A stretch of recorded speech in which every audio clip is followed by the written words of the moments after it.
Hello, my name is Cromwell Wong, and this is my first message for this year for the Academy. So, as many of you know, I sit on the ambassador board for the Academy of Creating Enterprise, as well as the country liaison.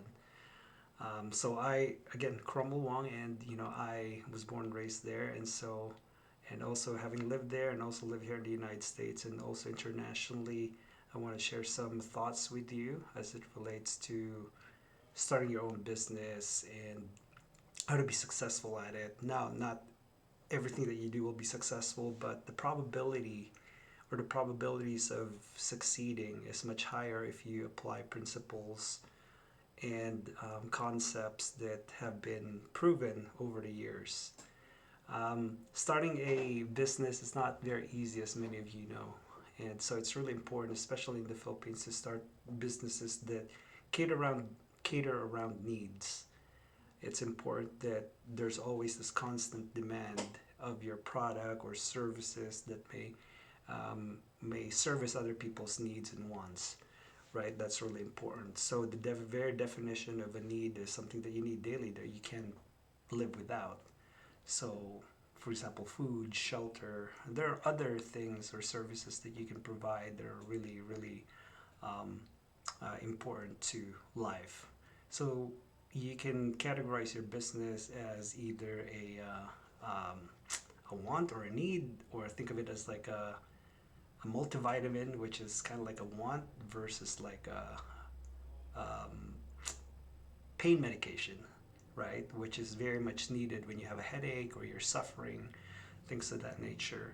So that's really important when you're starting a business. And a lot of these have probably been taught to you, but as a general principle, that's where you start.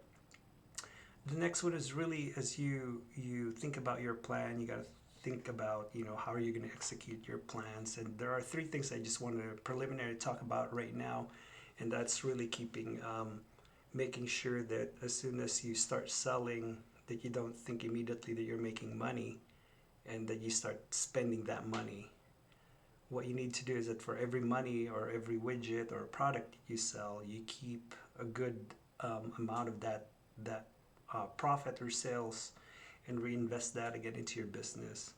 So what you're doing is you're scaling the business. Instead of selling just one or two, then you eventually sell four, six, eight until it becomes exponentially big. That's really important. Don't think that one or two times. You don't want to be like isang kahig isang tuka, right? You want to make sure that you have multiple kahigs, you have multiple strikes before you start kind of consuming all of that, right? You need to reinvest all your the money that you make into your business. The other one is making sure that you take proper booking of your expenses and your sales. It's really important that you do those things. Without properly tracking your sales, your expenses, your investments, it's very hard to scale, to reach a momentum that will give you the latitude to do other things down the road. So that's really important. A cultural nuance that I wanted to mention here is that in the Philippines, as soon as people see that you're making money, people start going to you and ask you for money or borrow money.